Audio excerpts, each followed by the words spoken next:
இன்றைக்கு ஒரு ஆழமான இறை செய்தியை கேட்பதற்காய் வந்திருக்கிறீர்கள். இவர் உண்மையாகவே இறைமகன் என்றார்கள். அந்த கொல்கத்தா மலையில் அநேக விதவிதமான மக்கள் இருந்தாங்க. ஆனால் அவரினால் சுகமாக்கப்பட்டவர்கள், விடுதலை அடைந்தவர்கள், நன்மையை பெற்றவர்கள் அவருக்கு எதிராக தீர்ப்பளித்தார்கள். ஆனால் யாரோ ஒருவர் சம்பந்தமே இல்லாமல் வேறொரு சமயத்தை, ஒரு ஊரை, எந்த விதத்திலும் இஸ்ரேலர்களோடு தொடர்பில்லாத மனிதர்கள் சொன்னாங்க, இவர் உண்மையாகவே இறைமகன் என்றார்கள். காரணம் என்னென்னா, அவங்க அந்த நேரத்தில் கூட, அந்த சிலுவை சாவின் நேரத்தில் இவர்தான் இறைமகன் என்று கண்டுபிடித்து கொள்ள அவங்களுடைய உள்ளம் திறக்கப்பட்டது. ஆனால் நன்மைகளை பெற்ற அவருடைய ஜனமோ முற்றிலுமாக ஒரு கல்லான இருதயமாய் திரும்பி கடவுளை பார்த்து, நீர் சிலுவையிலிருந்து இறங்கினால் நம்புவோம் என்று கடவுளின் திட்டத்திற்கு எதிராக அவர்கள் செயல்பட்டார்கள்.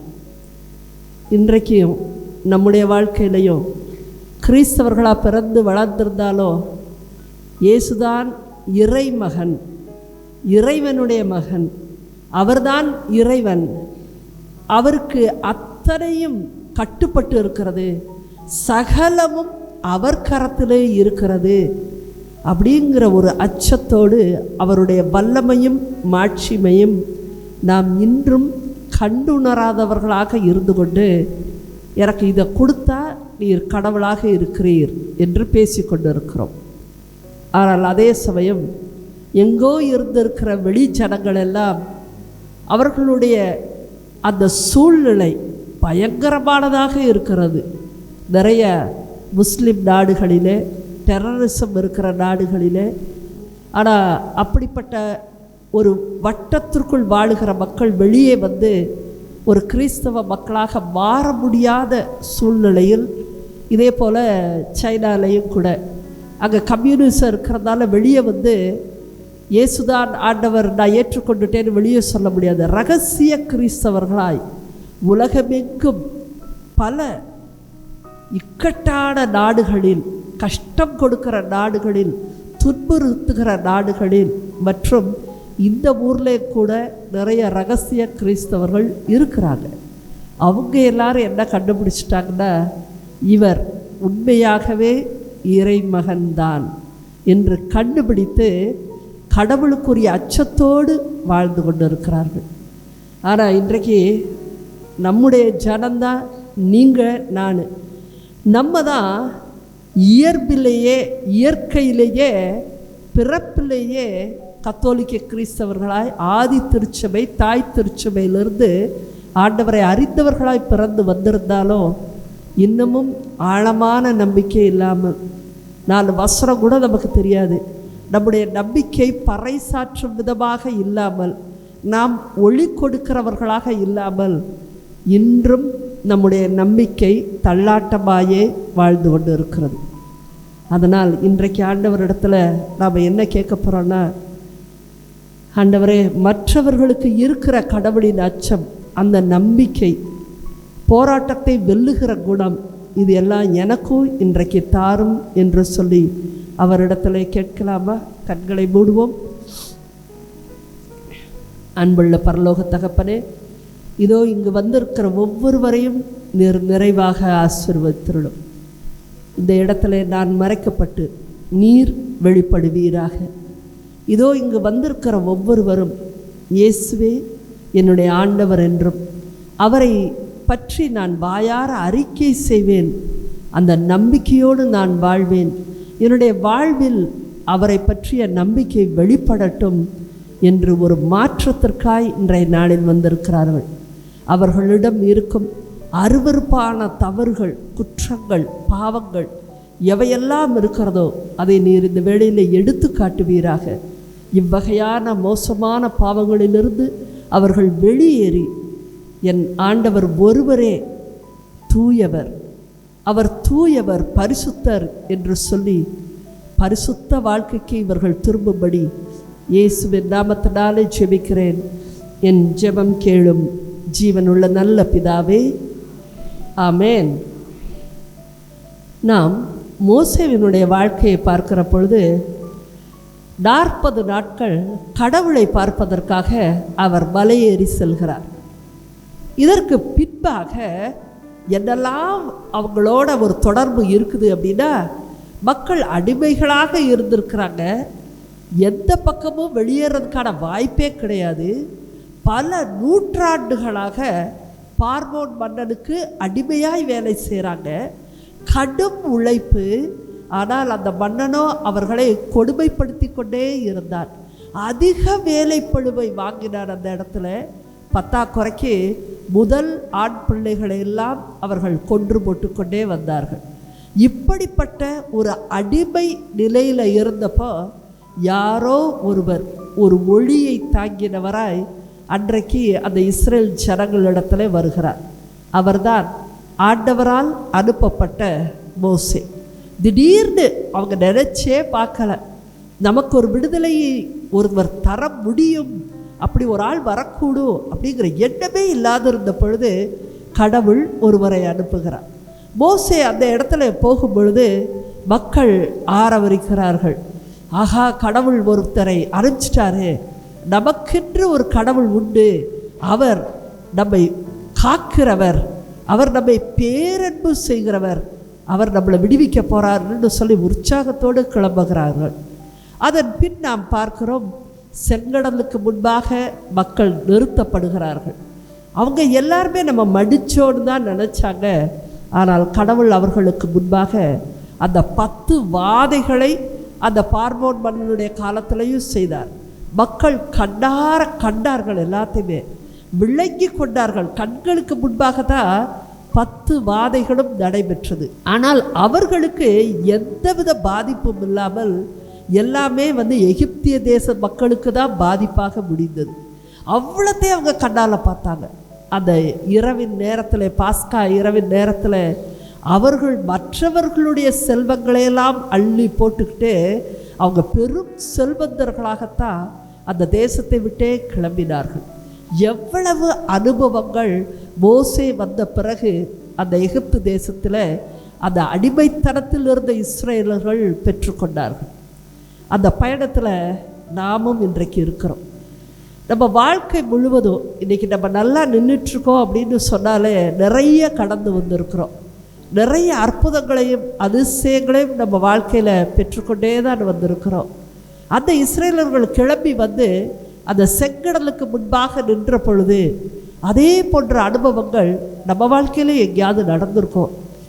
நம்ம வாழ்க்கையில் கண்டிப்பாக செங்கடலை பார்த்த அனுபவங்கள் நம்ம வாழ்க்கையில் ஒவ்வொருத்தருக்குமே இருந்திருக்கும். ஐயோ, இதுக்கு மேலே நகரவே முடியாது போல இருக்குது, இதில் விடுபடவே முடியாது போல இருக்குது, நான் கடைசி வரை மாட்டிக்கொண்டு விட்டேன் போல இருக்குது, இதை யார் எனக்கு விடுவிப்பார்கள் என்று சொல்லி மிகுந்த வேதனைக்கு மத்தியில் ஒரு நாள் செங்கடலின் மத்தியிலேயோ நின்று இருந்திருக்கோம். ஆனால் அதிலிருந்தும் கூட கடவுள் நம்மை மீட்டெடுத்தார்.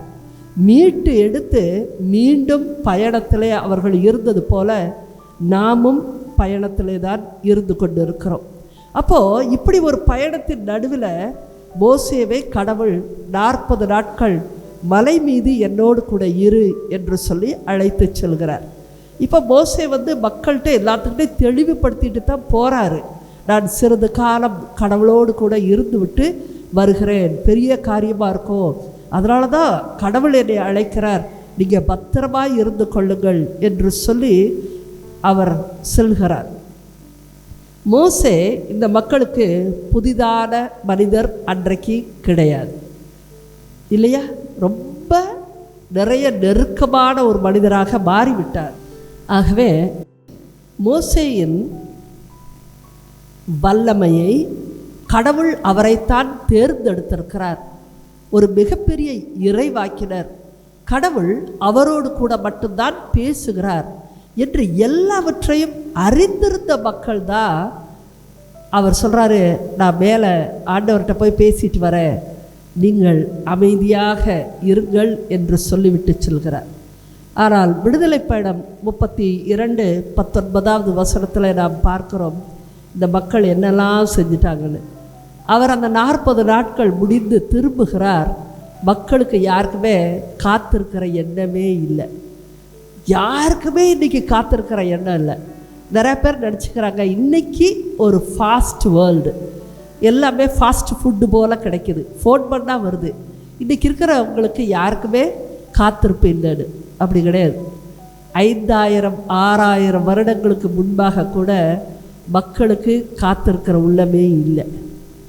உள்ளம்ங்கிறது தனிப்பட்ட விதம்தான். நீங்கள் நினச்சா காத்திருக்கலாம், நீங்கள் நினச்சா பொறுமையாக இருக்கலாம், நீங்கள் நினச்சா அமைதியாக இருக்கலாம். மற்றவங்களோட ஆர்ப்பாட்டத்தோடு நான் சேரமாட்டேன்னு நீங்கள் முடிவு பண்ணிங்கன்னா நீங்கள் அமைதியாக இருந்து கொள்ளலாம். ஆனால் உங்களுக்குள்ள அந்த வேல்யூஸ், தன்மைகள் உங்களுக்குள்ள எதுவுமே இல்லாமல் நீங்கள் வளர்க்கப்பட்டு இருந்தால், பொறுமை அப்படின்னு ஒரு கனி உங்கள்கிட்ட இல்லைன்னா, அமைதி அப்படிங்கிற ஒரு தனிப்பட்ட ஒரு பண்பு உங்கள்கிட்ட இல்லை அப்படின்னா கூட்டத்தோடு தான் நம்ம சேருவோம். அப்போ கூட்டத்தோடு சேரும் பொழுது மக்கள் ஆரவரிக்கிறாங்களா, கோபமாக பேசுகிறாங்களா, சத்தம் போடுறாங்களா, சண்டைக்கு போகிறாங்களா? ஏன்னா நம்மக்கிட்ட ஒரு தனித்துவமான ஆழமான பண்புகள் நம்ம வளர்க்கலைன்னா அவங்களோட சேர்ந்து கொள்வோம். அப்போ மற்றவங்களாம் சண்டை போட்டால் நம்மளும் போய் நடுவில் நின்று உருட்டுக்கட்டை எடுத்து அடிக்கிறது, கெட்ட வார்த்தை பேசுகிறது, இன்றைக்கி அதுதான் நடந்து கொண்டு இருக்கிறது. நமக்கென்று சிறு வயதிலிருந்து பெற்றோருடைய கடமை அது, அல்லது உங்கள் ஸ்கூலில் படிக்க வைக்கிறதே அதுக்கு தான். நீங்கள் வெளியில் போய் படிப்புன்னு படிக்கிறதே நல்ல பண்புகளை வளர்த்து கொள்வதற்கு தான். ஒரு முட்டாள்தனமாக ஒரு கூட்டம் செய்வதை அப்படியே செய்வது முட்டாள்கள் தான் செய்வாங்க. ஆனால் இன்றைக்கி பொதுவாக 99% உங்கள் மச்சான் என்ன சொல்கிறாரோ அதை நீங்கள் கேட்பீங்க. உங்கள் வீட்டில் ஒருத்தர் சொல்கிறது தான் கேட்டு ஓடுவீங்க. எங்கேயோ தவறுதலாக ஒரு புரணி பேசுகிறத நீங்கள் நம்புறீங்க. இப்படி எல்லாவற்றிலுமே இன்றைக்கு தனிப்பட்ட பண்புகள் குறைந்து விட்டது இன்றைக்கி நம்ம மத்தியில். அப்போ அன்றைக்கும் கூட யாரோ ஒருத்தர் கிளப்பி விட்டாங்க, மோசே வருவார்னு எனக்கு நம்பிக்கையே இல்லைப்பா, அவர் வர்ற மாதிரியே தெரியலை, அப்படியே அவர் போயிட்டார்னா நாமெல்லாம் திக்கற்றவர்களாய் இன்றைக்கு இந்த பாலை நிலத்தில் நிற்க வேண்டியிருக்குமே. கடவுள் தான் நம்ம அழைச்சிட்டு போகிறார்னு ஒருத்தர் கூட்டிகிட்டு வந்தார், ஆனால் அவரையே காணோமே அப்படின்னா கடவுள் இல்லை என்று அர்த்தமாகி விடுகிறது. அப்போ கடவுளை நாமவே உருவாக்குவோம் என்று சொல்லி சில பேர் கிளம்பின பொழுது 2-3 பேர் தான் கிளம்புவா எப்போவுமே. அந்த 2-3 பேரை 40 லட்சம் மக்கள் அதட்டி உட்கார வச்சுருக்கலாமா இல்லையா? செஞ்சுருக்கலாம், அப்படித்தானே? அப்போது 4-5 பேர் செய்கிற தவறான வழிகளை 40 லட்சம் மக்கள் கேட்கலாம், தட்டி கேட்கலாம், உட்கார வைக்கலாம், அப்படி தானே? ஆனால் ஏன் 40 லட்சம் பேர் வாய் திறக்கலை? அவள் சொன்னதை ஏன் கேட்டுக்கிட்டாங்க? ஏன்னா அவங்களுமே அப்படி தான் இருந்தாங்க. கடவுளே இல்லாத ஒரு தேசத்தில் நம்ம நின்றுட்டோன்னா நாம கடவுளை உருவாக்குவோம் என்று நினைத்தார்கள். மோசே 40வது நாள் இறங்கி வர்றாரு. 40 நாள் கடவுளோடு இருக்கிற பொழுது அவருடைய முகம் கூட கடவுளின் ஒளியினால முகமே பிரகாசிக்கிறதா. அப்படி ஒரு ஆனந்தமான ஒரு வாழ்க்கை 40 நாட்கள் முடித்துவிட்டு மக்களுக்கு நிறைய ஆசீர்வாதங்களை எடுத்து அவர் வருகிறார். கடவுளே சொல்கிறாரு இஸ்ரேல் மக்களை, இது என்னுடைய ஜனம் என்று சொல்கிறார். எப்பேற்பட்ட ஒரு பாக்கியம் அது! அதை தாங்கி ஒரு இறையடியார் கீழே இறங்கி வருகிறார். ஆனால் நாம் பார்க்கிறோம், பாளையத்தை அவர் நெருங்கி வந்த பொழுது கன்றுக்குட்டியையும் நடனங்களையும் கண்டார். கன்றுக்குட்டி என்பது விண்ணையும் மண்ணையும் படைத்த ஆண்டவரை ஒதுக்கி வைத்துவிட்டு மனிதன் தானாகவே சிருஷ்டித்து கொள்ளுகிற கடவுளை அது நினைவு கொண்டு வருகிறது. தானாகவே சிருஷ்டித்து கொள்கிறான் மனிதன். கடவுள் கடவுளாகவே இருக்கிறார். ஆனால் மனிதர்களுக்கு அப்பேற்பட்ட கடவுளை அறிந்து கொள்வதற்கு விருப்பமில்லை. நேரம் இல்லை, தன்னை பணிய வைக்க இஷ்டம் இல்லை, தனக்கு விருப்பமானதை இந்த கேவலமான எண்ணங்களை விட்டு கொடுக்க அவன் தயாராக இல்லை. அதனால் மனிதனுக்கு ஏற்றாற் போல கடவுளாக இல்லை, மனிதனுக்கு ஏற்றாற் போல ஒரு வடிவத்தை கொடுத்து கடவுளாக அல்ல, மனிதனாக பார்க்கக்கூடிய ஒரு கடவுளை அவன் சிருஷ்டிக்கிறான். அவருக்கு ரொம்ப அருவருப்பு அது. ஆனால் அன்றைக்கு மோசே இறங்கி வந்த பொழுது அவர் காண்கிறார், கன்றுக்குட்டியும் நடனங்களையும் கண்டார். மோசேக்கு சினம் மூண்டது. அவர் தம் கையில் இருந்த பலகைகளை மலையடிவாரத்தில் வீசி எறிந்து உடைத்து போட்டார். கையில் 10 கட்டளைகளை கடவுள் தன் கரத்தினாலே எழுதின 10 கட்டளைகளை கொண்டு வந்திருந்தார். இன்னைக்கு மட்டும் அது இருந்துருந்துச்சுன்னா அதுதான் ஒரே ஒரு தடயம். கடவுள் தன் சொந்த கரத்தினாலே மனிதனுக்கு எழுதி கொடுத்த கட்டளைகளாக அது இன்றைக்கும் நிலைத்து நின்றிருக்கும். உங்கள் பிள்ளைங்க, உங்கள் பேர பிள்ளைங்கள்லாம் பார்த்துருக்க வேண்டிய ஒரு மிக அற்புதமான காரியம் அது. ஆனால் அன்றைக்கு இந்த மக்கள் தாமாகவே கடவுளை சிருஷ்டித்து கொண்டு உண்மையான கடவுளை புறக்கணித்து விட்டார்கள்.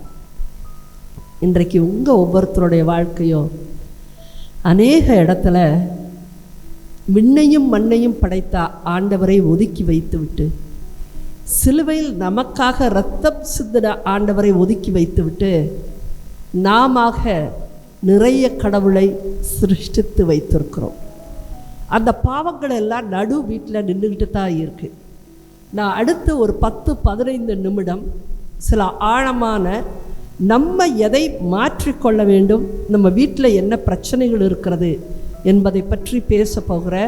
நீங்கள் கொஞ்சம் காது கொடுத்து உங்கள் வாழ்க்கையில் அந்த பிரச்சனைகள் இருந்தால் நீங்கள் எடுத்து போட வேண்டிய நேரம் அது.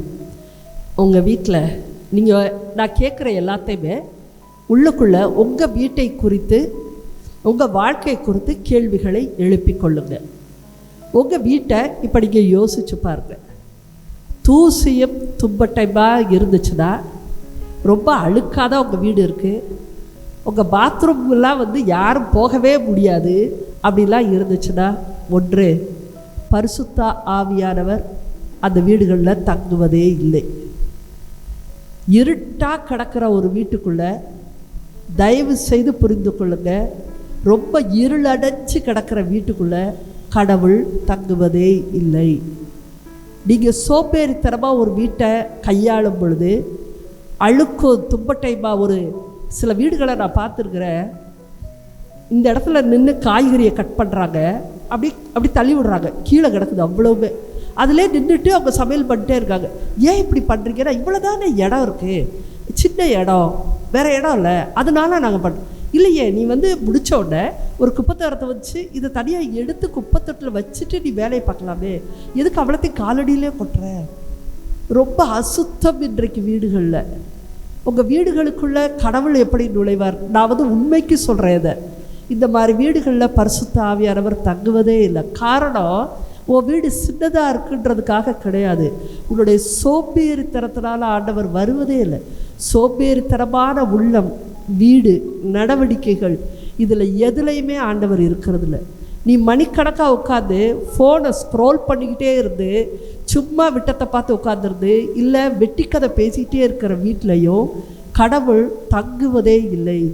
தயவு செஞ்சு முதல்ல அதை சரி பண்ணுங்க. உங்கள் வீட்டில், உங்கள் வீடுகளில் சுவர்களில் என்ன ஒட்டி வச்சுருக்கீங்கன்றதை பாருங்கள். முதல்ல உங்கள் பிள்ளைகளாக இருந்தால் சில சமயங்கள் அவங்களுக்கு பிடிச்ச சினிமா, நடிகைகள், இவங்க படமெல்லாம் கூட ஒட்டி வச்சுருப்பாங்க. சில பேர் கிரிக்கெட்டு அந்த மாதிரி ஆட்களோட படமெல்லாம் ஒட்டி வச்சுருப்பாங்க. அது அவங்களோட விருப்பம்னு சொல்லி நீங்களும் விட்டுருக்கலாம். இதை தவிர்த்து என்ன தான் நீங்கள் வச்சுருக்கீங்கன்னு கொஞ்சம் சுற்றி முற்றி உங்கள் வீட்டை பாருங்கள். விக்கிரக ஆராதனைகள் அழுக்கின் மத்தியில் தான் நடக்குது, இருட்டின் மத்தியில் தான் கிடக்குது. அதெல்லாம் நீங்கள் இதெல்லாம் தான் ஆராதனை பண்ணுறீங்க. இப்படித்தான் வாழ முடியும், இவ்வளவு சோம்பேறித்தனமாக தான் நான் நிற்க முடியும். ஒரு சோஃபா முதற்கொண்டு ஒரு ஆள் போடாம்னா அப்போ தான் அந்த சோஃபாலேருந்து உலக மகா ஜாமானை பூரா அள்ளுறாங்க. உட்கார்றதுக்கு இடம் தேடுறாங்களா? அப்போ அவ்வளோ துணிப்படியை தூக்குறாங்க. ஒரு சுத்தபத்தம் வேணாமா முதல்ல உங்கள் வீடுகளில்? கடவுள்னா யாருன்னு நீங்கள் நினைக்கிறீங்க? இதை நான் 17 ஆண்டுகள் மக்களுக்கு சொல்லிகிட்டு இருக்கேன். உன் வீடு ஒரு வெளிச்சமுள்ள ஒரு வீடா, சுத்தமான ஒரு வீடா, நீ முதல்ல வீட்டை முதல்ல ரெடி பண்ணு, அப்புறம் உன் உள்ளத்தை ரெடி பண்ணு, உன்னைய ரெடி பண்ணு. எல்லாமே உனக்கு இருக்கிற சோம்பேறித்தனத்தில் ஆண்டவர் வருவதில்லை. சுவர்களில் இப்படிப்பட்ட படங்கள் இருந்தால் ஆண்டவர் வர்றதே இல்லை. உங்கள் வீடுகளில் எத்தனை பேர் வீட்டில் சுவர் எங்கும் இறை வசனத்தை வச்சுருக்கிறீங்க? இறை வசனத்தினால உங்கள் வீட்டை நிரப்புங்க முதல்ல. அது கண்களில் படுமாறு, நீ போகையிலும் வருகையிலும் அது கண்களில் படுமாறு வைத்துக்கொள் என்று இணைச்சட்ட நூலில் ஆண்டவர் சொல்கிறார். இணைச்சட்டத்தில் சொன்னார். அப்போ அதான் கரெக்டாக இல்லை. இன்றைக்கும் நான் நிறைய வீடுகளை சந்திக்கிறேன். சொன்னதுக்கப்புறம் நிறைய வீடுகள் இன்றைக்கி மாறி இருக்கிறது. பழைய வீட்டோட சாயல் எதுவுமே இன்றைக்கி இந்த புது வீட்டில் இல்லை. கேட்டு பாருங்கள் எங்கள் ஆட்களை. நான் 10 வருஷத்துக்கு முன்னாடிலேருந்து இதை ஆரம்பித்தேன். வீட்டில் நீயா கூட ஒரு A4 ஷீட்டை, ஒரு பேப்பர் எடுத்து வசனத்தை எழுதி ஒட்டு. உனக்கு இன்னும் கொஞ்சம் வசதி இருக்கா, போய் பிரிண்ட் அவுட் எடுத்து ஒட்டு. அப்படி இல்லையா, வசன போர்டுகளை வாங்கி உன் வீட்டை நிரப்பி எப்போ பார்த்தாலும் ஒரு வசனம் கண்ணுக்குள்ளே படும் என்று சொன்னால் அதுவே உன் வாழ்க்கையாக மாறிவிடும். ஒரு எக்ஸாம்பிள் சொல்கிறேன். நான் ஒரு முறை மதுரைக்கு நான் பிரசங்கித்து கொண்டு இருந்த போது லைனில் அப்படியே வந்துகிட்டே இருக்காங்க. ஒரு அம்மா வயசானவங்க. அவங்க வந்த பொழுது அவங்க தலையில் அப்படி கை வச்ச உடனே நான் எடுத்துகிட்டு அப்போ நான் சொன்னேன், அம்மா, ஆண்டவர் உங்களை பார்த்து ஒரு வார்த்தை சொல்கிறார். நீயே ஆசீர்வாதமாய் இருப்பாய் அப்படின்னு ஆண்டவர் உன்னை பார்த்து சொல்கிறாருமான்னு. அவங்க அப்படியே ஒரு மாதிரி ஜெர்க் ஆகிட்டாங்க. என்ன அவங்களுக்கு புரியவே இல்லை. அப்படியே படப்படன்னு ஆகி இந்த பக்கத்தில் நின்று ஓன்னு அழ ஆரம்பித்தாங்க. அப்புறம் நான் மற்றவங்களையெல்லாம் முடிச்சுட்டு, நல்ல வார்த்தை தானேம்மா சொன்னார், ஆசீர்வாதமாக இருப்பாயின்னு தானே சொன்னார். அப்போ அவங்க சொன்னாங்க, இங்கேருந்து எங்கள் வீடு ஒரு 2 தெரு தள்ளிதா, நீங்கள் கண்டிப்பாக எங்கள் வீட்டுக்கு நீங்கள் வரணும். அப்போ தான் நீங்கள் சொன்னதோட அர்த்தம் என்னன்னு உங்களுக்கு தெரியும் சிஸ்டர். நீங்கள் தயவு செஞ்சு கண்டிப்பாக வாங்கன்னு சொன்னாங்க. ஏன்னா இவ்வளோ சொல்கிறாங்க, அப்போ கடவுள் ஏதோ செஞ்சுருக்கார்ல, அதை காண வேண்டும் என்று சொல்லி நான் மறுநாள் அந்த வீட்டுக்கு போனேன். நீங்கள் என்ன சொன்னாலும் நீங்கள் நம்ப மாட்டீங்க. அந்த ஹால் முழுக்க விதவிதமான படங்கள், விதவிதமான சைஸில் ஒரே வசனத்தை தான் சொல்லியது, நீ ஆசீர்வாதமாய் இருப்பாய். அந்த அம்மா கடந்த 5-6 வருஷமாக எங்கே போனாலும் இந்த வசனத்தை எடுத்து வாங்கி சின்னது பெருசு, பெரிய படம், சின்னது திருப்பி குட்டியா, இன்னும் கொஞ்சம் பெருசா, நீ ஆசீர்வாதமாக இருப்பாய், நீ ஆசீர்வாதமாக இருப்பாய், நீ ஆசீர்வாதம். இதுதான் இருந்துச்சு. அந்த சுவர் முழுக்க இருந்தது. அவங்க சொன்னாங்க, நான் 5-6 வருஷமாக நான் இது எங்கே போனாலும் வாங்கி வச்சேன். கடவுள் எனக்கு பயங்கர துக்கம் என்னுடைய வாழ்க்கையில். ஆனால் கடவுள் எப்பொழுதும் நீ ஆசீர்வாதமாக இருப்பாயின்னு சொல்கிற மாதிரி எனக்கு அது ஒரு ஆறுதலை கொடுக்க ஆரம்பிச்சிச்சு. நான் அதனால் அதை தான் எடுத்து ஒட்ட ஆரம்பித்தேன். ஆனால் நீங்கள் என் தலையில் கை வச்சோடனே எப்படி சிஸ்டர் அந்த வார்த்தையை சொன்னீங்கன்னு கேட்டாங்க. நான் சொன்னேன், வெளியில் இருந்த அந்த வார்த்தைகள் உனக்குள்ளே பார்த்து பார்த்து பார்த்து பார்த்து அது உள்ளத்தில் உணர்ந்து நீ ஆசீர்வாதமாகவே மாறிவிட்டாய். முதல்ல நீ கடவுளுடைய பாத்திரமாகவே நீ மாறிவிட்டாய் முதல்ல. அதனால தான் அது வெளிப்பட்டது என்று சொன்னேன். அன்பார்ந்தவர்களே, உங்கள் வீடுகளில் வேத வசனங்கள் நிறைய இருக்கணும். முதல்ல அதுக்கிட்ட நல்ல வசனத்தை தான் கேட்பீங்க இல்லையா? ரெட்டத்தனையான ஆசீர்வாதத்தை கொடு. ஏன் சிலுவையிலே உனக்கு மீட்பு உண்டுன்னு சொன்னார், எடுத்து வாங்கி மாட்டுவீங்களா நீங்கள்? சிலுவையா? ஐயா, அதெல்லாம் எனக்கு வேணாம். நல்ல வார்த்தையாக கொடுங்க ஆண்டவரே. ஏதோ ஒன்று, எல்லாமே ஆண்டவருடைய வார்த்தை தான். எது உனக்கு தேவையோ அதை நிறைய உங்கள் வீடுகளில் முதல்ல மாட்டுங்க. அந்த வீட்டுக்குள்ளே ஆண்டவரின் பிரசன்னம் வர ஆரம்பிக்கும். உங்களுடைய பிள்ளைகளின் எண்ணங்கள், கணவரின் மனைவியின் எண்ணங்கள், அந்த வார்த்தை பார்க்க அது கண்டிக்கிறது. அது கண்டித்து தண்டித்து உன்னை திருத்துகிறது. அப்படித்தானே? அந்த மாதிரி வசனங்களையும் அங்கே வைங்க நீங்கள். அப்போது அது நமக்குள்ளே ஆட்டோமேட்டிக்காக உள்ளே போயிடும். நம்ம எதுக்கு 3 வேளை சாப்பிட்றோம் சொல்லுங்கள்? இன்னைக்கு காலையில் நல்லா சாப்பிட்டு வந்திருப்பீங்க. எதுக்கு சாப்பிட்றோம்? இட்லியாகவே இருக்குமா உள்ள? இட்லியாகவே வெளியே வந்துடுமா? இல்லைல்ல, ஒரு நம்பிக்கை தானே. நீங்கள் வெறும் மாவை சாப்பிட்றீங்க, ஒரு இட்லியை சாப்பிட்றீங்க, ஆனால் அது உங்களுக்கு ஒரு பெரிய எனர்ஜியாக அது மாற்றம் ஆகிறதுன்னு நம்ம நம்புகிறோம். அப்படி தானே? அது நமக்கு பலனை கொடுக்கிறது, நம்ம வாழ்கிறதுக்கு சக்தியை கொடுக்கிறது என்று நம்புகிறோம். ஒவ்வொரு காய்கறியும் சாப்பாடும் அது செய்கிறது. அது போல தான் இறைவனுடைய வார்த்தை. அது உங்கள் வீட்டில் இருந்து நீங்கள் பார்க்க அது கண்டிப்பாக உங்களுக்குள்ள கிரியை செய்யும். உங்களுடைய உள்ளம் மாறும். உள்ளம் மாறுச்சுன்னா வாழ்க்கை மாறும். புரிகிறதா உங்களுக்கு? அதனால் நிறைய வேத வசனங்களை தயவு செஞ்சு நீங்கள் உங்கள் வீடுகளில் நீங்கள் மாட்டிக்கொள்ள பாருங்கள். இப்போ அடிக்கடி ஒரு திருப்பாடல் வாசிக்கணும் அப்படின்னு நீங்கள் நினச்சிங்கன்னா இந்த திருப்பாடலை கூட கொஞ்சம் பெரிய எழுத்தில் உங்கள் வீட்டின் சுவர்களில் நீங்கள் வைங்க. அதில் முக்கியமான திருப்பாடல் 23 உங்கள் பிள்ளைகளை வாசிக்க சொல்லுங்கள். சரிங்களா? சின்ன பிள்ளைகளுக்கு ஆண்டவரே நாயர் இது ரொம்ப சுலபமாக வந்துடும். ஆனால் கடைசியான வசனங்களெல்லாம் அவங்களுக்கு புரிய போகிறதில்ல. புரியுதுங்களா? ஆனால் அவங்க வளர நாளைக்கு 40-50 வயசில் வரும்பொழுது என்னை போல் ஒரு காரியத்தில் நிற்கிறவங்களுக்கு தெரியும் எவ்வளோ பிரச்சனைகளை சந்தித்து எதிரிகளை நாங்கள் உருவாக்குறதே இல்லை, எதிரிகளை கூட நல்லவர்களாக மாற்றுகிற காலம். இன்றைக்கி ஒரு செய்தி காலையில் படித்தேன். எத்தனை பேர் படிச்சிங்கன்னு தெரில.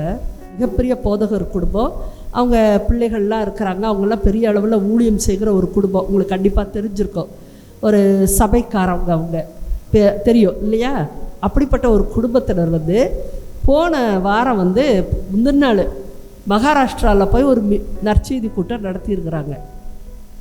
எந்த சட்டத்தின் கீழே அவங்க மேலே கேஸ் போட்டிருக்காங்கன்னு பாருங்க.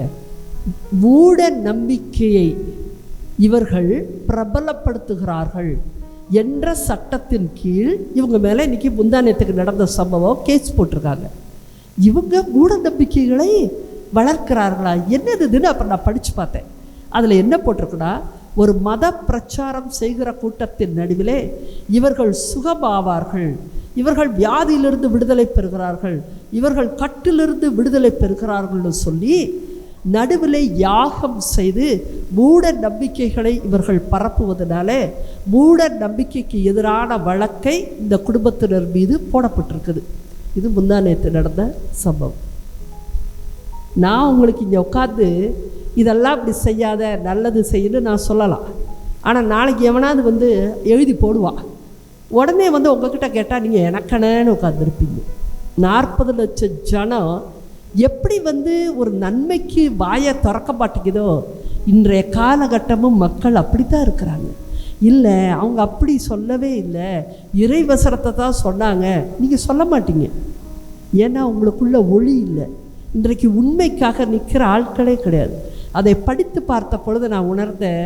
நான் ஒருத்தட்ட காமிச்சிட்டு சொன்னேன், பார்த்தியா, சொன்னது வேற, செஞ்சது அவங்க வேற. ஆனால் எப்படி ஒரு கவர்மெண்ட்டுக்குள்ளே எப்படி திருப்பி விட்டு அவர்களை ஒழிக்க வேண்டும், தன்னுடைய நாட்டிற்கு வரவிடக்கூடாது என்பதற்காக இவங்க மேலே இப்படி ஒரு கேஸாக, எதை செய்ய வேணாம்னு சொல்கிறோமோ அதிலே ஒரு கேஸு. அப்படி போட்டால் அவங்க பயந்துட்டு வரமாட்டாங்க. இவங்க பேரில் கேஸராக மற்றவனும் பயந்துக்குவான். இதெல்லாம் நடக்கிறது இன்றைக்கு. ஆனால் உங்களுக்கு இப்படி போதகர்கள் மீது இன்றைக்கு நடத்தப்படுகிற ஏகப்பட்ட விமர்சனங்களும் காயங்களும், இல்லை இந்த மாதிரி கேஸு கோர்ட்டு, நீங்கள் ஏதாவது அறிஞ்சிருக்கிறீங்களா? இதுவரை கிடையாது. ஒருத்தர் கிளம்புறாங்க, பின்னாடியே போகிறோம். கண்ணில் யார் எதையும் பார்க்கறதில்ல. ஏன்னா அதை ஏன் செய்கிறோம்? அதுதான் இன்றைக்கி கேள்வி. ஏன் செய்கிறோன்னா, நான் சரியில்லை, அப்போ நீனும் சரியாக இருக்க மாட்டேன் அப்படிங்கிற எண்ணத்தினால தான் இது நடக்குது. உள்ளத்தில் ஒளி இல்லை, இருள் இருக்க இடத்துல பிசாசு எல்லாரையுமே அது தன் பயப்படுத்துகிறது. அப்போது நான் இதை சொல்லிட்டு தான் நான் சொன்னேன், நான் எத்தனை எதிரிகளை நான் சம்பாதிச்சிருக்கேன் இந்த இடத்துல நின்று, எவ்வளவு சூழ்ச்சிகளை எனக்கு எதிராக செஞ்சாங்க. ஆனால் அந்த இடத்துல எல்லாம் காப்பாற்றினது ஒரு ஜனம் கூட இல்லை. அன்றைக்கி ஒரு மனிதர் எனக்கு உதவி செய்ய வரவே இல்லை. கடவுள் தான் ஒவ்வொரு முறையும் இப்படிப்பட்ட நல்ல மனிதர்களை இந்த உலகத்தில் செருக்குற்ற மனிதர்களின் மத்தியில், தீமை செய்கிறவர்களின் மத்தியில் சூழ்ச்சி செய்கிறவர்கள் மத்தியில், பில்லி சூனியம் வச்சு செய்கிறவர்கள் மத்தியில் கடவுள் ஒருவர் மாத்திரம்தான் உனக்கு எதிராக இருக்கிற அந்த எதிரிகளுக்கு முன்பாக ஒரு பந்தியை ஆயத்தம் செய்வேன்னு சொல்கிறவர் அவர் ஒருவர் மாத்திரமே. ஆமேன். அப்படி பல பிரச்சனைகளை நாங்கள் தாண்டி இருக்கிறோம். அன்பார்ந்தவர்களே, உங்களுக்குன்னு ஒரு பிரச்சனை வரும் பொழுது நீங்கள் பரிசுத்தமாக உங்கள் வீட்டையோ உங்கள் உடலையோ உங்கள் வாழ்க்கையோ நீங்கள் வச்சுக்கலைன்னா, கடவுளும் உதவி செய்யலைன்னா உங்களுக்கு யாருமே உதவி செய்யவே முடியாது. இதை புரிந்து கொள்ளுங்கள். பிரச்சனைன்னு சொல்கிறத விட உங்கள் பிரச்சனையை முதல்ல சரி செய்து கொள்ள பாருங்கள். உங்கள் வீட்டை முதல்ல சரி செய்யுங்க. இறை வசனங்களை நிறையா கொண்டு வாங்க. திருப்பாடல் 23 பிள்ளைகளை வாசிக்க சொல்லுங்கள். அடிக்கடி நீங்கள் திருப்பாடல் 139 வாசிங்க. கடவுள் மேல் உங்களுக்கு அதிக அச்சம் உண்டாகும். நான் அமர்கையிலும் எழுகையிலும் ஆண்டவர் என்னை பார்த்துட்டே இருக்கிறார். அப்போ நான் பேசுகிறத அவர் கேட்குறாரு. என்னுடைய உள்ள என்ன நான் நினைக்கிறேங்கிறதையும் அவர் பார்த்துட்டே இருக்கார். இந்த ஒரு அச்சம் உங்களை சரியான நேர்பாதையில் வழி நடத்தும். அதனால் திருப்பாடல் 139 ஒரு பேப்பரில் ரெடி பண்ணி கூட உங்கள் வீட்டில் ஒட்டுங்க. அதற்கு மேலாக உங்கள் வீடுகளில் நிறைய தவறு இருக்குது. உங்கள் பிள்ளைங்க தப்பான வழியில் போகிறாங்க, எதோ லவ் அஃபேரில் உட்காந்துருக்குறாங்க, செய்யக்கூடாத தப்பில் இருக்காங்க, குடி இருக்குது, ட்ரக்ஸ் இருக்குது, வியாதிகள் இருக்குது அப்படின்னா திருப்பாடல் 51 ஒரு பெரிய பேப்பர் எடுத்து உங்கள் வீட்டில் ஒட்டுங்க. அதை அடிக்கடி வாசிங்க. ஒரு உணர்வு இல்லாமல் நீங்கள் ஆரம்பித்தா கூட கொஞ்ச நாளில் கண்டிப்பாக ஒரு உணர்வு உங்களுக்குள்ளே வரும். ஆண்டவரே, நான் ரொம்ப தப்பு செஞ்சிட்ருக்கேன். அந்த மன்னிப்பு கேட்குற உள்ளம் உங்களுக்குள்ளே ஒரு நாள் வரும். அது உடைச்சி நீங்கள் கதறி அழுகிற ஒரு நாளை கடவுள் ஏற்படுத்துவார். அந்த திருப்பாடலை திரும்பி ஆண்டவரே என்னை மன்னியும், உங்களுடைய இரக்கத்திற்காக நான் வந்திருக்கிறேன்னு சொல்லும் பொழுது கண்டிப்பாக உங்களுடைய வீடுகளில் இரக்கம் கடந்து வரும். ஆமேன். புரியுதுங்களா? உங்களுடைய வாழ்க்கையை நீங்கள் கொஞ்சம் கொஞ்சமாக மாற்றுங்க. அதன் பிறகு உங்கள் வீட்டில் யாராவது இறந்து போயிருந்தாங்கன்னா கண்டிப்பாக இறந்து போனவொன்னே ஒரு ஃபோட்டோவை வைக்கிறோம். நம்ம ஒரு ஃபோட்டோ மேக்சிமம் போனால் ஒரு ஃபோட்டோ வைத்து கொள்ளுங்க. இல்லை படம் வேணான்னு நினச்சிங்கன்னா நீங்கள் ரொம்ப பாக்கியசாலின்னு நான் சொல்லுவேன். அவ்வளோதான் நான் சொல்லுவேன். ஒரு படம் வைங்க. அதுக்கு மேலே உங்களுக்கு ஞாபகத்துக்கு வேணும்னா வைங்க. ஆனால் நீங்கள் வேணான்னு முடிவு பண்ணிக்கிறது ரொம்ப நல்லது. நான் ஒன்று சொல்கிறேன், உங்களுக்கு கசப்பாக தான் இருக்கும். ஏன்னு சொன்னால் நீங்கள் விரும்புகிறது போல் நான் சொல்லலை இல்லை, அதனால் உங்களுக்கு கொஞ்சம் கசப்பாக தான் இருக்கும். ஆனால் கசப்பு நல்லது, ஏன்னா அதுதான் மருந்து. புரியுதுங்களா? ஒருவர் தனியாகவே இந்த உலகத்துக்கு வராரு, அவர் தனியாகவே சென்று விடுகிறார். இது ஒத்துக்கிறீங்களா? ஆமாவா இல்லையா? ஆமாம். இப்போ உங்கள் 3வது முன்னாடி இருந்த தலைமுறை பூட்ட அவரோட ஃபோட்டோவை நான் தட்டி தூசி எடுத்து உங்கள் வீட்டுக்கு கொண்டு வந்து, இது உங்கள் பூட்டடான்னு கேட்கும்போது ஆமாம் இப்படித்தான் எங்கள் தாத்தா வீட்டில் ஃபோட்டோ பார்த்தேன், சரி அவர் ஃபோட்டோவை இப்போ நடு வீட்டில் மாட்டு அப்படின்னு நான் சொன்னால் நீங்கள் மாட்டுவீங்களா? அவரெல்லாம் மாட்ட மாட்டீங்க. ஏன்? உங்கள் பூட்டம் தானே, அவரெல்லாம் மாட்டோம். அப்போ உங்களுக்கு யாரை மாட்ட வைக்கணும்? நீ வாழ்ந்த காலத்தில் நீ பார்த்த மனிதர்களை நீங்கள் பார்க்கணுன்னு நினைக்கிறீங்க. உங்கள் அம்மா அப்பாவாக இருக்கலாம் இல்லையா, அத்தை மாமா, இந்த மாதிரி நம்ம வாழ்ந்த காலத்தில் ஒரு மனிதர் போயிட்டாங்க, அவங்க நினைவாக நான் வச்சுக்கிறேன். இந்த நினைவு உனக்கு என்ன செய்யும்? நீங்கள் யாராவது எனக்கு தெளிவு கொடுங்க. ஒருவேளை நீங்கள் எனக்கு அதை பார்க்க எங்கள் அம்மா ஃபோட்டோவை பார்க்க ஆறுதலாக இருக்குது அப்படின்னு நீங்கள் பதில் ரெடியாக வச்சுருக்கீங்கன்னா இதுதான் விக்கிரக ஆராதனை. மனிதர்கள் கூடி போனால் 100 ஆண்டுகள் வாழ்வதற்கே நியமிக்கப்பட்டு இருக்கிறார்கள். அவங்க வருவாங்க போவாங்க. அவர்கள் உங்களுக்கு கடவுள் அல்ல. செத்து போனக்கப்புறம் ஃபோட்டோ வழியாக உங்களுக்கு என்ன கிலோ கணக்கில் ஆறுதலை ஊற்றுவாங்கன்னு நீங்கள் நினச்சிங்கன்னா நீங்கள் மூட நம்பிக்கையில் இருக்கிறீர்கள். புரியுதா உங்களுக்கு?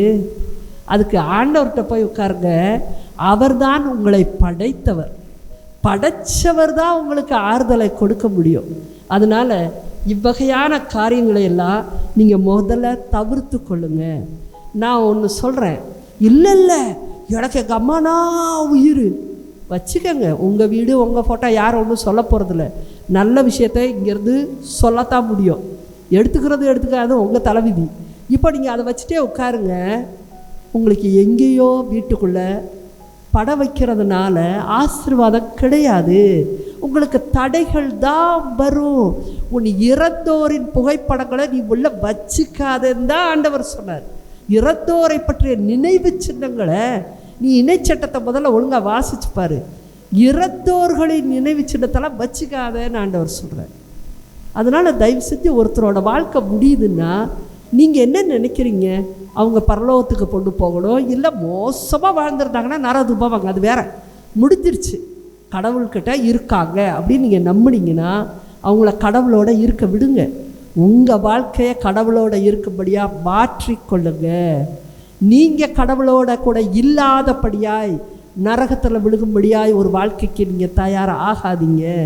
அதில் ஒருவேளை ஒரு படம் ஞாபகத்துக்கு வச்சுருந்தீங்கன்னா வச்சுக்கோங்க, ஆனால் அட்டாச் ஆகாதீங்க. அதுக்கு முன்னாடி போய் நின்று அழுகாதீங்க. நீங்கள் விக்கிரகங்களை கிளப்புவது போல் ஆகும், ஆவிகளை கூப்பிடுவது போல் ஆகும். புரியுதா உங்களுக்கு? என்ன சூழ்நிலையாக இருந்தாலும் சரி, தலைக்கு மேலே வெள்ளம் போனாலும் அமைதியாகிருங்க. உடனே எவன்கிட்ட போய் கையை கொடுக்கறது, காலை கொடுக்கறது, எனக்கு என்ன வச்சிருக்குது, வாழ்க்கை என்ன சொல்லுது, அடுத்த வருஷமாவது இதெல்லாம் தீர்மா, கையை போய் யார்கிட்டே நிற்காத. நீ என்னைக்கு எங்கேயாவது கை நீட்டுறியோ எல்லாத்தையும் கடவுள் பார்த்துட்டு தானே இருக்கிறாரு. நீ எவங்கிட்டையாவது கை நீட்டி 10 ரூபா 100 ரூபாய்க்கு நீ காசையும் கொடுத்துட்டு தான் நீ கை நீட்டுற, சரிங்களா? அவன் என்ன சொல்கிறான்னு பாருங்க. உனக்கு கூட பிறந்த 2 தங்கச்சி இருக்குது அப்படிங்கிறான். புல்லரிச்சு போகுது உனக்கு, எப்படி கரெக்டாக சொல்லிட்டான் பார்த்தீங்களா? அப்புறம் உங்கள் சின்ன வயசில் உன்னோட அத்தை பொண்ணு ஒன்று இறந்து போச்சு அப்படிங்கிறான். கரெக்டுடா கரெக்டு அப்படிங்கிறீங்க. உனக்கு 2 தங்கச்சி இருக்கிறது உனக்கு தெரியாதா? உங்கள் மாமா பொண்ணு செத்து போனது உனக்கு தெரியாதா? இதை தெரிஞ்சதுனால இப்போ உனக்கு என்ன ஆகிப்போச்சு? புரியுதுங்களா உங்களுக்கு? ஏமாற்றப்படுகிறோம் முதல்ல. இதெல்லாம் அவங்க குட்டி பிசாசுகளையும் சாத்தான்களையும் கையில் வச்சுக்கிட்டு அது சொல்லி கொடுக்குது. அங்கேருந்து 2 பிள்ளை இருந்துச்சு சொல்லி இவன் சொல்கிறான், இதோ இந்த வச்சுக்க 100 ரூபா, இந்த வச்சுக்க 500 ரூபா, கரெக்டாக சொல்லிட்டு அப்படின்னு கேட்டுட்டு நீங்கள் வெளியே வந்து சந்தோஷப்படுறீங்க. நான் கேட்குறேன், நாளைக்கான ஆசீர்வாதத்தை அவங்கள யாராவது உங்களுக்கு தர முடியுமா? நீ எங்கே சுற்றினாலும் நீ கடைசியாக விண்ணையும் மண்ணையும் படைத்த ஒரே ஆண்டவராம் இயேசுவிடத்தில் தான் நீ வந்து நிற்க முடியும். அங்கே தான் நீ வந்து நிற்கணும். உலகத்தில் அத்தனை வகையான வியாதிகள் வந்து நிற்குது. இன்றைக்கி கட்டிகள், கேன்சர் கட்டியிலேருந்து வந்து நிற்கிறான். பிள்ளை பாக்கியம் இல்லாதவங்க இருக்கிறாங்க. ஆனால் எல்லாரும் கடைசியில் ஆண்டவரை தேடி வருகிற நாட்கள் இது. நீங்கள் என்னடான்னா இங்கேருந்து வெளியே போய் கை நீட்டாதிருங்கள். புரியுதுங்களா உங்களுக்கு? கடவுள் எல்லாவற்றையும் படைத்து அனைத்தும், அவர் படைத்த அனைத்தும் நல்லது என கண்டார். எத்தனை பேர் நம்புகிற? கை தூக்கு. யார்? நீங்கள் நம்புறீங்க. எந்த ஒரு காரியத்துக்கு போய் கேலண்டரை தூக்கி பார்க்கல எது நல்ல நேரம்னு. நீங்கள் கரிநாள் மோசமான நாளில் நீங்கள் கல்யாணம் பண்ணிடுவீங்க. உனக்கு முதல்ல அந்த துணிச்சல் இருக்கா?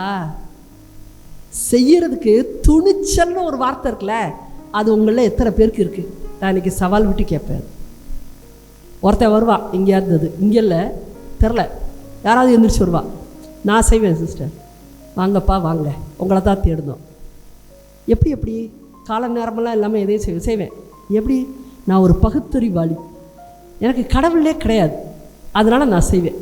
ஒன்று அப்படி இருக்கான் பகுத்தறிவாதின்னு சொல்கிறவன், எந்த வேணாலும் செய்யலான்ட்டு, அவன் கடவுளே இல்லைன்னு சொல்லிட்டு அவன் பண்ணுறான்.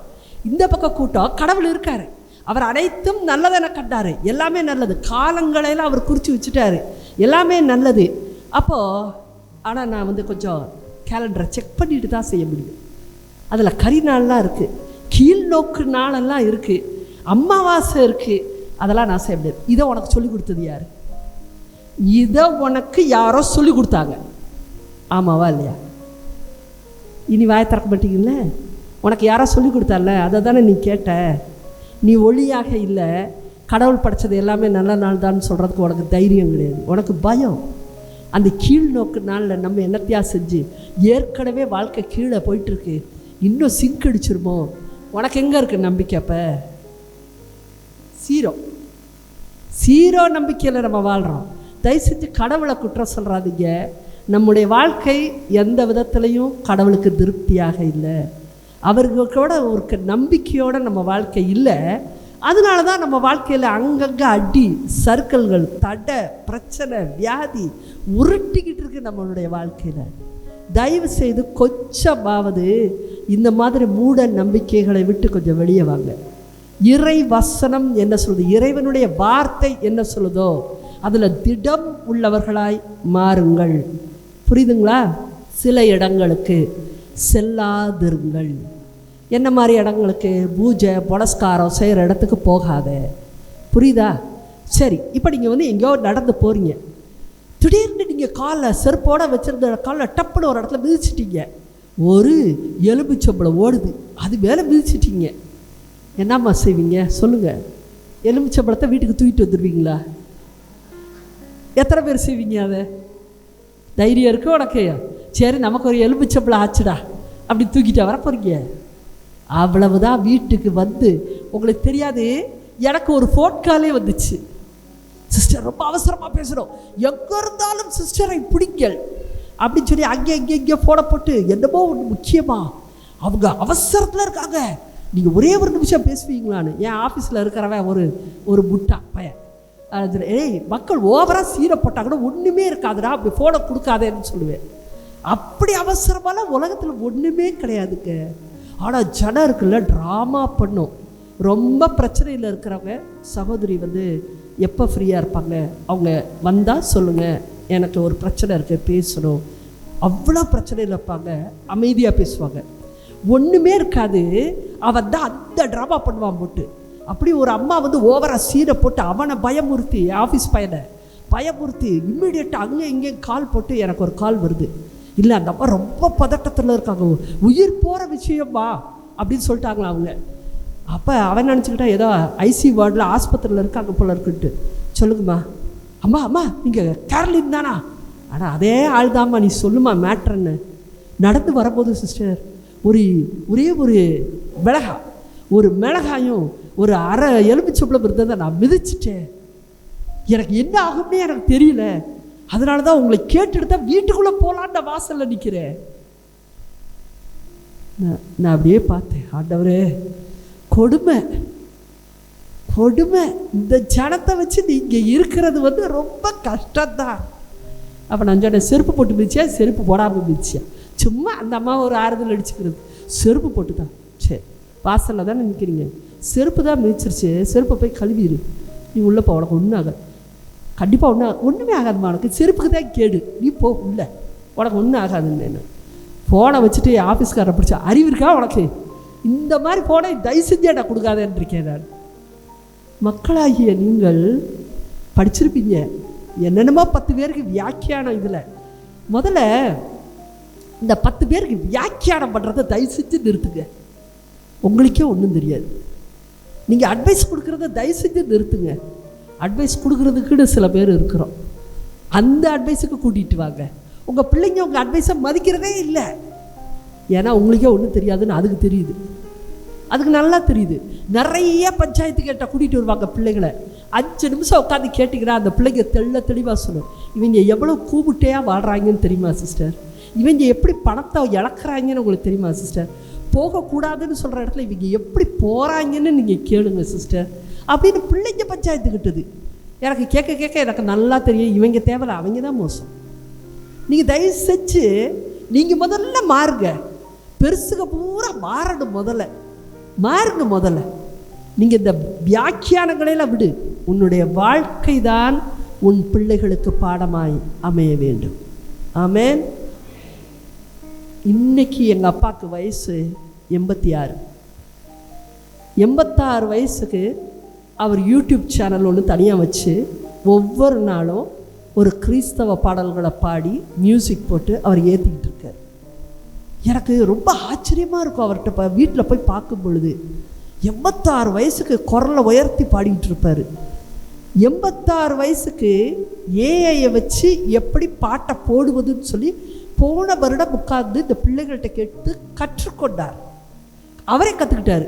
இப்போ அவரே ரெக்கார்டிங் பண்ணி அவரே யூடியூப் சேனலில் ஏற்றுறார். ஒரு உழைக்கிற தகப்பனை பிள்ளைகள் பார்த்தால் உழைக்கும்.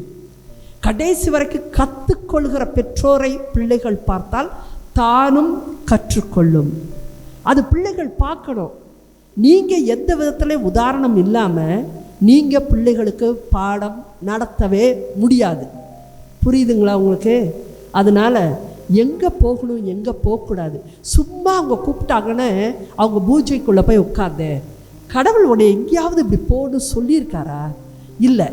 உள்ளத்துலையாவது போகாதேன்னு சொல்கிற கடவுளை உங்களுக்கு கேட்குதா இல்லையா? முதல்ல ஏன் உங்கள் கால்கள் விரைந்து ஓடுகிறது?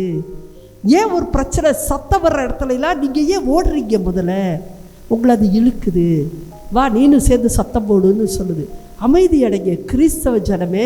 நீ கிறிஸ்துவை பின்பற்றுவர்களாக நீங்கள் மாற கற்றுக்கொள்ளுங்கள். மாற கற்றுக்கொள்ளு. அதனால் தேவையில்லாத இடங்களெல்லாம் முதல்ல நிறுத்துங்க. உங்களுக்கு கண்ணுக்கு தெரியாத சில காரியத்தை நான் சொல்லுகிறேன்.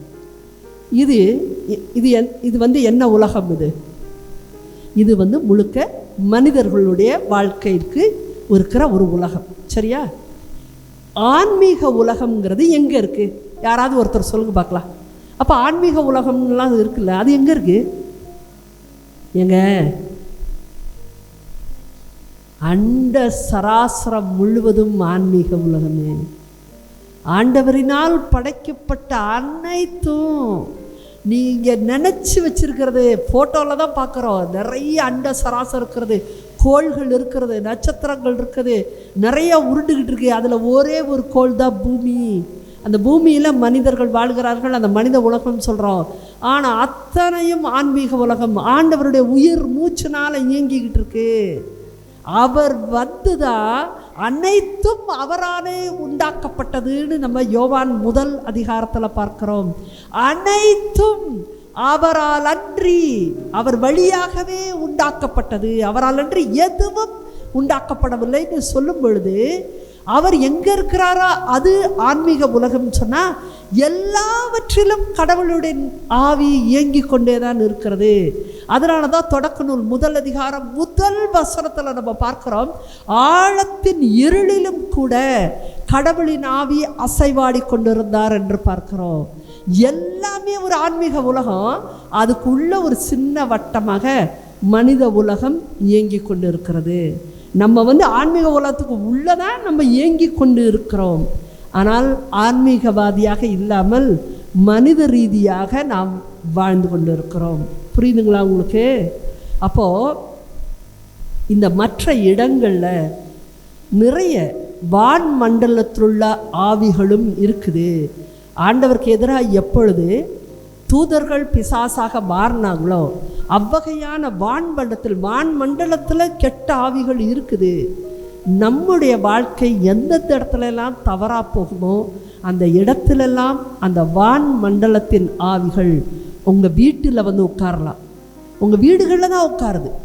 தண்ணி பாட்டில் குடிச்சிட்டு வீட்டில் எங்கேயாவது முக்கில் வச்சிங்கன்னா கண்டிப்பாக அந்த இடத்துல குட்டி சாத்தான்கள் அங்கே சுற்றிக்கிட்டே தான் இருக்கும். அந்த இடத்துக்குள்ளே அந்த வீடுகளில் இருக்கும். சோம்பேறித்தனமாக அழுக்காக பிடிச்சி ஏதாவது வச்சுருந்தீங்கன்னா கண்டிப்பாக பிசாசுகளின் இடம் அது. இருட்டாக வீட்டை வைக்காதீங்க. முதல்ல ஆண்டவருக்குன்னு ஒரு இடத்த நீங்கள் ஜெபிக்கக்கூடிய ஒரு இடமாக, மரியாதைக்குரிய இடமாக முதல்ல ஒரு சின்ன இடத்த தயார் செய்யுங்க. ஓரிடத்துலையே எப்பொழுதும் இருந்து ஜெபிக்க கற்றுக்கொள்ளுங்க. அப்போ எதுக்காக? அது வந்து மூடநம்பிக்கை கிடையாது.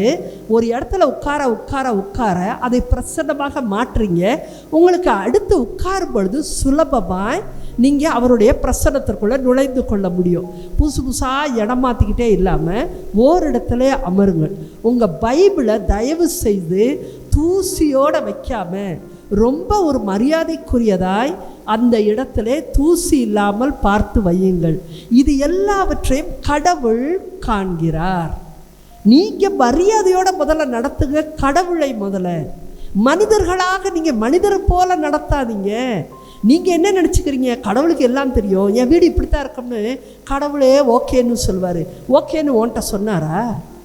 இல்லை, எல்லாம் ஃப்ராடு, எல்லாம் பொய் நம்ம பேசுகிறது. கடவுள் ஒழுங்காக எல்லாவற்றையும் பார்த்து உங்களுக்கு ஐஸ்வர்யத்தின் தேவன் உங்களுக்கு வழங்கி இருக்கிறார். உங்களுக்கு தேவையான பொருளாதாரத்தை கடவுள் கொடுத்து கொண்டே தான் இருக்கிறார். ஆனால் அதை கையாள தெரியாமல் தான் இன்றைக்கி நம்ம நிறையா தொலைச்சிட்டு நிற்கிறோம். நிறையா பேராசைகளினால் நம்ம தொலைச்சிட்டு நிற்கிறோம். நம்முடைய ஆசைகளினால தான் இதெல்லாம் நடந்திருக்குது. ஆகவே முதல்ல வாழ்க்கையை சரி செய்து கொள்வோம் அன்பார்ந்தவர்களே. வாழ்க்கையை சரி செய்யுங்க. நீங்கள் ஒரு முன்னுதாரணமாய் உங்கள் குடும்பத்துக்கு நீங்கள் வந்தாகணும்.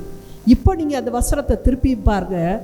பாளையத்தை அவர் நெருங்கி வந்த பொழுது கொஞ்ச நாள் ஆனாலே போதும். இன்றைக்கி யாருக்கு காத்திருக்க முடியல, நம்ம வேண்டாததெல்லாம் செய்கிறோம். கன்றுக்குட்டியும் நடனங்களையும் அவர் கண்டார். நம்மக்கிட்டையும் ஆண்டவர் சில நாட்களுக்குள்ளே நீங்கள் ஒரு விஷயத்துக்காக காத்திருக்க முடியாமல் வேறு வேறு இடங்களுக்கு போகிறது, மனிதர்களை பார்க்கறது, நீங்களாக ஒரு முயற்சி எடுக்கிறது, வம்படியாக அதை முடித்து வைக்கிறது, இதில் எல்லாவற்றையும் ஆண்டவர் அறிவிருக்கிறார். கடவுளுக்காக காத்திருங்க. கொஞ்ச நேரம் தான் இருக்கும். நீங்கள் காத்திருக்க கற்றுக்கொண்டீர்கள் என்றால் வேறு எந்த ஒரு வேண்டாத வேலையும் செய்யாமல் நீங்கள் உட்கார்ந்துருந்தீங்கன்னாவே ஆண்டவர் பெரிய காரியங்களை உங்களுடைய வாழ்க்கையில செய்வார். அது உறுதி. ஆமேன். அடுத்ததாக 1 கொரிந்தியர் 6ஆம் அதிகாரம் 19-20 வசனம்.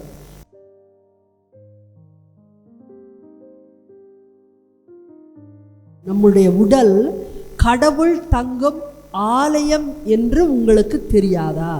இந்த வசனத்தை நீங்கள் இன்னைக்கு யோசிச்சு பாருங்க. ரொம்ப பெரிய அர்த்தம் இருக்கிறது. கடவுள் ஒவ்வொரு மனிதனையும் உருவாக்கும் பொழுது அவர் தங்குகிற இடமாகத்தான் மனிதனை உருவாக்கி இருக்கிறார். உங்கள் உள்ளத்திலையும் என்னுடைய உள்ளத்திலையும் கடவுள் தங்கி இந்த உலகத்தின் காரியங்களை செய்யவே அவர் விரும்புகிறார். ஆனால் இன்றைக்கி இந்த உடலானது குடியாக இருக்கலாம், போதை பழக்கம். நேற்றுக்கு ஒரு சகோதரர் ஸ்டாலில் சொல்லிட்டு போனாரா, வெள்ளிக்கிழமை செய்தி கேட்டதுலேருந்து நான் இன்றையிலேருந்து குடியை விடணும்னு நான் முடிவில் இருக்கிறேன், எனக்காக ஜெபிச்சுக்கணுன்னு. நேற்றுக்கு சொன்னாரா, நான் ஒரு நாள் ஆயிடுச்சு, நான் சுத்தமாக விட்டுருக்கேன், நான் எப்படியாவது முழுசாக விடணும்னு எனக்காக ஜெபிச்சுக்கங்கன்னு சொன்னாராம். அன்பார்ந்தவர்களே, உங்களில் என்ன கெட்ட பழக்க வழக்கங்கள் இருக்குதோ, எதுவாக இருந்தாலும் சரி, உடல் சார்ந்த கெட்ட பழக்க வழக்கங்கள், உங்களுக்கு அதிக கோபம் வந்தாலும் உடல் சார்ந்தது தான். அதிகமான இச்சை காரியங்கள், அதிகமாக சோம்பேறித்தனங்கள். தயவு செஞ்சு இந்த இடத்துல நிறைய பேர் இருப்பீங்க, மணிக்கணக்காக ஃபோனில் ஸ்க்ரால் அடிச்சுக்கிட்டே இருக்கிறது. அதே கடைசியில் கொண்டு போய் பைத்தியத்தில் விட்டுரும். அதனால் கொஞ்ச நேரம் ஏதோ நமக்கு மனசு சரியில்லையா, கொஞ்ச நேரம் கேளுங்க, கீழே வச்சுட்டு எந்திரிச்சு போங்க. எந்திரிங்க, அந்த இடத்த விட்டு எந்திரிச்சு வெளியே போங்க. உங்களுடைய மனம் அந்த இடத்துல மாறிடும். மணிக்கணக்காக உட்காராதீங்க. நீங்கள் உட்காந்தீங்கன்னா உங்கள் பிள்ளைகளை ஒருத்தராலையும் காப்பாற்ற முடியாது. அதனால் நீங்கள் அளவாய் வைத்து கொள்ளுங்கள். அதே மாதிரி டிவி பார்க்குறதா இருக்கட்டும், எதுவுமே அளவாய் வைத்து கொள்ளுங்கள். உங்களுடைய உடல் கடவுள் தங்கும் ஆலயம். அப்படின்னா இறை வார்த்தை அந்த சுபத்தில் மட்டுமல்ல. முதல்ல பார்த்தது உங்கள் வீடு இல்லையா? இப்போ அடுத்தது அந்த இறை வார்த்தையானது உங்கள் உள்ளத்தில் அதிகமாய் ஏற ஏற அது சுவர் போல ஒட்டி கொள்ள ஆண்டவருடைய பிரசனம் அந்த இடத்துல அதிகரிக்கும். ஆமேன். கொஞ்சமாவது பைபிள் வாசிங்க. ஆண்டவரை பற்றி தெரிந்து கொள்ளுங்க. ஆவியானவரை தேடி பெற்றுக்கொள்ளுங்க. அப்புறம் நற்கரணை ஆண்டவருக்கு முன்பாக அமருங்க. அப்புறம் திருப்பலியெல்லாம் நீங்கள் பார்த்தீங்கன்னா, நீங்கள் யார் உங்களுக்கு டிஸ்ட்ராக்ட் பண்ணாலும், ஒரு சத்தம் வந்தாலும் நீங்கள் திரும்பி கூட பார்க்க மாட்டீங்க. அதுக்கப்புறம் நீங்கள் பார்க்குற திருப்பலியானது உங்களுக்கும் கடவுளுக்கும் ஒரு உறவிலே அது நிற்கும். நிறைய இறை வார்த்தையை வாசிங்க. ஒவ்வொரு மனிதனுடைய வாழ்க்கையை பற்றியும் உங்களுக்கு ஆழமாக தெரியணும். அதே சம்பவங்கள் நம்முடைய வாழ்க்கையில் வரும்பொழுது கடவுள் யோபுவின் துன்பத்தையே நமக்கு கொடுப்பார். ஆபிரகாமின் நம்பிக்கைக்கு ஏற்ற ஒரு சம்பவத்தையே நமக்கு கொடுப்பார். அப்போ இதெல்லாம் தெரிஞ்சாதான் நம்ம உள்ளத்தில் ஸ்திரமாக இருந்து ஆண்டவரை நாம் மகிமைப்படுத்துவோம். ஆமென். சும்மா வந்துட்டு இன்றைக்கி எல்லாரும் ஆண்டவரே என் வாழ்க்கையை நான் ஒப்பு கொடுக்குறேன், என் உள்ளத்திலே நீர் வாரும். ஏன்னா நீ ஒரு வார்த்தை சொன்ன உடனே வந்து உட்காந்துட முடியுமா? உள்ளே வந்து ரெடியாக வேணாமா? முதல்ல இறை வார்த்தைகளால் நிரப்பப்பட வேணாமா? அந்த தவறான காரியங்கள், பெருமை. நிறைய பேர் ஒன்றுமில்லாத வீட்டிலேருந்து வந்திருப்பீங்க, ஆனால் பெருமை பார்த்தீங்கன்னா இவ்வளோ நீளத்துக்கு பேசுவீங்க. எல்லா பிரச்சனைக்கும் ஒரு முற்றுப்புள்ளி வைக்கணும்னா சிம்பிளாக ஒரு வழி இருக்குது. ரொம்ப பேச்சை குறைச்சிக்கங்க, ரொம்ப பேச்சை குறைங்க. அப்போ தேவையில்லாத பேச்சுக்கள்லாம் ரொம்ப குறைஞ்சிரும். ஆண்டவரை பற்றி அதிகமாக தியானிக்க ஆரம்பிங்க. அப்போ உங்கள் பேச்சு ஆண்டவரை பெருமைப்படுத்துவதாக அமையும். ஆமென். பவுலடிகளார் அதை தான் சொல்கிறாரு, எதை செய்தாலும் அவரை பெருமைப்படுத்துவதாக உங்களுடைய வாழ்க்கை இருக்கட்டும் என்று சொல்கிறார். அப்படியாக உங்களுடைய வீடு மாறட்டும், உங்கள் வாழ்க்கை சூழ்நிலை மாறட்டும், உங்களுடைய உள்ளம் மாற்றப்படட்டும். அப்படி ஆகும் பொழுது இந்த ஜனம் எப்படி அன்றைக்கி மோசே இறங்கி வரும் பொழுது தனக்கென்று ஒரு கன்றுக்குட்டியை ஏற்படுத்தி கொண்டார்களோ அதுபோல இல்லாமல் நீங்கள் கடவுளை கடவுளாக பார்க்கிற ஒரு உள்ளத்தை பெற்றுக்கொள்வீர்கள். கடவுளை மனுஷனை போல பார்க்காதீங்க, உருவாக்கப்பட்ட பொருளாக பார்க்காதீங்க. சின்ன சின்ன விஷயங்கள்ல எல்லாம் தான் கடவுள் இருக்கிறார்னு அவரை கீழே இறக்காதிருங்கள். புரியுதுங்களா உங்களுக்கு? ஆக இன்றைக்கு நான் திரும்பி சொன்னது போல் வான் மண்டலத்தில் நிறைய ஆவிகள் இருக்குது. உங்களுக்கு வந்து எப்போவுமே பெருமை இருக்குன்னா நீங்கள் ஒரு கூட்டத்துக்குள்ளே பேசிகிட்டு இருப்பீங்க, அந்த ஆவி உங்களை தூண்டும். அப்போ என்ன பண்ணுவீங்கன்னா வாய் கண்ட்ரோல் இல்லாமல் பெருமையான வார்த்தைகளை விட்டுரும். அந்த இடத்துல 4 பேர் அந்த உறவு அன்னைக்கு பிரிந்து போய்விடும் உங்களை விட்டு. இவங்க ரொம்ப பேசுகிறாங்க, இவங்க அப்படி சொன்னாங்க, இவங்க இந்த வார்த்தை சொல்லிட்டாங்க, எனக்கு மனக்காயமாகுது. அப்போ நீங்கள் நினைப்பீங்க இந்த கூட்டத்துக்குள்ளே கூட நிறையா பேருக்கு அப்படி இருக்கும். நான் சாதாரணமாக தான் சொன்னேன், ஏன் இப்படி பிரச்சனை ஆச்சுன்னு எனக்கு தெரியல. நான் நல்லது தான் நினைக்கிறேன், ஆனால் ஏன் இப்படி பிரச்சனை ஆச்சுன்னு தெரியல. அநேக தடவை நீங்கள் கேட்டிருக்கீங்களா அன்பார்ந்தவர்களே? அது ஏற்கனவே உள்ளுக்குள்ளே இருந்த அழுக்கு தான். அது உங்களுக்குள்ளே கொஞ்சம் பெருமை இருக்குது, கொஞ்சம் அகம்பாவம் இருக்குது, பணத்திமிரு இருக்குது. இது எல்லாம் சாதாரணமாக பேசும்போது அந்த பிசாசுகள் அதை வெளியே தள்ளும். உங்களுக்கே தெரியாது, ஏன்னா அது கூட நீங்கள் பழகிட்டீங்க, அதனால் உங்களுக்கு தெரியாது. ஆனால் எதிரில் இருக்கிறவங்களுக்கு அது மூஞ்சில் அடித்த மாதிரி ஆகிடுது. இப்படி ஒரு வார்த்தை சொல்லிட்டாங்க, எனக்கு மன கசப்பாயிடுச்சுன்னு அவங்க சொல்லும் அளவுக்கு நமக்குள்ளே இருக்கிறது தான் வெளியே வருகிறது. அதனால தான் உடல் உள்ள தூய்மை நமக்கு ரொம்ப ரொம்ப தேவை. உடலும் தூய்மையாக இருக்கணும், குடி இச்சை இதெல்லாம் இல்லாமல் இருக்கணும். உள்ளத்தில் நமக்கு பெருமை, அகம்பாவம், வீண் ஆசை, பேராசை எல்லாவற்றையும் கொஞ்சம் கட்டுப்படுத்துங்க. இந்த நாளில் வரைக்கும் கூட நீங்கள் யாரையாவது குறை சொல்லி இந்த இடத்துக்கு வந்திருக்கலாம். என் வீட்டில் அவங்க சரியில்லை, என் மாமியார் சரியில்லை, வீட்டுக்காரர் சரியில்லை, பொண்டாடி சரியில்லைன்னு. முதல்ல யார் சரியில்லை? நம்ம தான் சரியில்லை. அதனால தான் கடவுள் உங்களை இங்கே இழுத்துட்டு வந்துருக்கிறார். நீங்கள் அமைதி அடையுங்கள். விடுதலை பயணம் 14 வசனம் அநேக பிரச்சனைகளுக்கு ஒரு பதில் தீர்வை சொல்லுகிறது. நீங்கள் சும்மா இருங்கள். வாசிக்கலாமா அந்த வசனத்தை? கடவுள் உங்களுக்காய் போரிடுவார், நீங்கள் சும்மா இருங்கள். நம்ம பைபிளில் பார்த்தீங்கன்னா நீங்கள் அமைதியாக இருங்கள், கடவுள் உங்களுக்காய் யுத்தம் செய்வார் அப்படின்ற வசனம் இருக்குது. ஆனால் இங்கிலீஷ் பைபிளில் ரொம்ப அழகான வார்த்தை அது, பி ஸ்டில். ஸ்டில்னா என்ன அர்த்தம்னா, நீ இந்த பக்கம் அந்த பக்கம் அசையாத. ஒரு பிரச்சனை வருதா, உன்னை வீட்டை சுற்றி பிரச்சனை வருதா, உன்னையை சுற்றி பிரச்சனை வருதா, பி ஸ்டில். ஸ்டில்லாக பேசாமல் இரு. God will fight for you. ஆண்டவர் நமக்காய் யுத்தம் செய்வார். உங்களுடைய வீடு, உங்களுடைய உடல், உங்களுடைய உள்ளம் ஆண்டவருக்காய் காத்திருக்கிற பொழுது, அவர் விரும்புவதை செய்கிற பொழுது எந்த ஒரு தீமையும் உங்களுக்கு அணுகாதபடி உங்களுடைய பிரச்சனைகளின் நேரத்தில் கர்த்தர் தாமே, இயேசு தாமே உங்களுக்காய் போரிடுவார். ஆமென்.